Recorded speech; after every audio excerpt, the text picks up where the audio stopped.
we are going to talk a little more about the different constellations that we can see in the night sky right now. The first one that I want us to talk about is Perseus. Now, we talked a little bit about Perseus yesterday when he rescued Andromeda from the sea monster that her parents were sacrificing her to. And we talked a little bit about Medusa. So I'm going to tell you the story of how Perseus defeated the monster Medusa, because remember, constellations were used as basically a storybook in the sky for the ancient Greek people. So the story goes that Medusa was this monster. She had the body and face of a woman, but her hair was made out of living snakes. And if you looked into her eyes, she would turn you into stone. And Medusa went around basically terrorizing people in towns by turning them into stone. So Perseus tried to go defeat her. And he tried to come at her and defeat her with his sword. But that was obviously really hard to do because Perseus had to keep his eyes closed while he was fighting her. So imagine that would be pretty hard to do. So after failing to defeat Medusa, Perseus waited for her to fall asleep. And he came and defeated her in her sleep.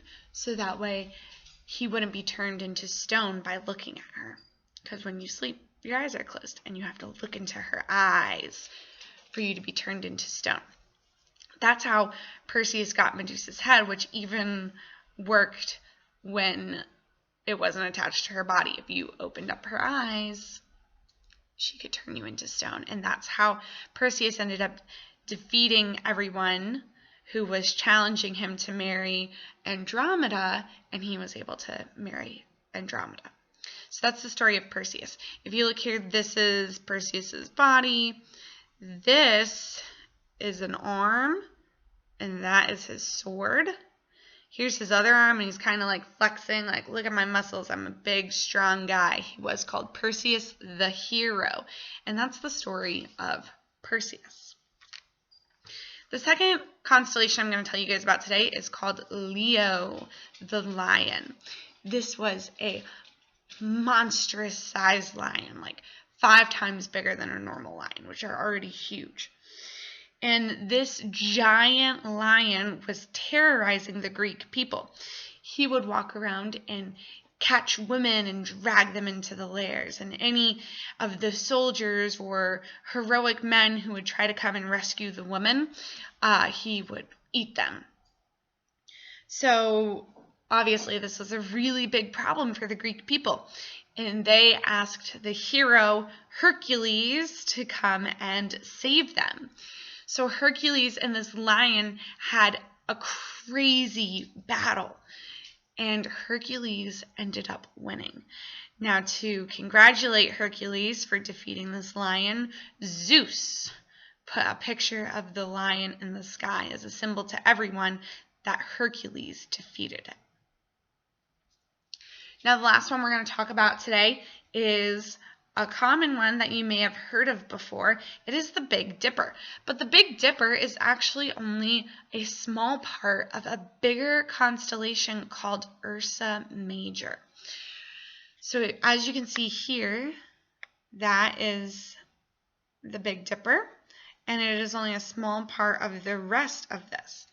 Ursa Major is a bear. And the story goes that the god Zeus fell in love with a human, and that made a different goddess, Hera, very upset. So she took that woman and she turned her into a bear, this bear, Ursa Major. And she made the bear just wander in the forest for the rest of her life. And Zeus kept looking for her, trying to find her. And one day, the bear was being attacked by a hunter. And Zeus came down and rescued her, but she was injured. So in order to in order to save her, he put her up in the sky. And this is her constellation, Ursa Major, the Big Dipper. Okay, guys, I don't have any work for you to do in science today, but your assignment is to go out and look at the night sky and see if you can find any of the constellations that we've talked about. There should be 5 of them that you should be able to see. You could see Perseus, you can see the Leo, you can see Ursa Major or the Big Dipper. Those are the same thing. You can also see Cassiopeia, excuse me. That's the one we talked about yesterday. And the other one you should be able to see that we talked about yesterday is Cygnus the Swan. All right, guys, have a great day, and I hope you guys can see some of the constellations tonight. Let me know if you can find any of them.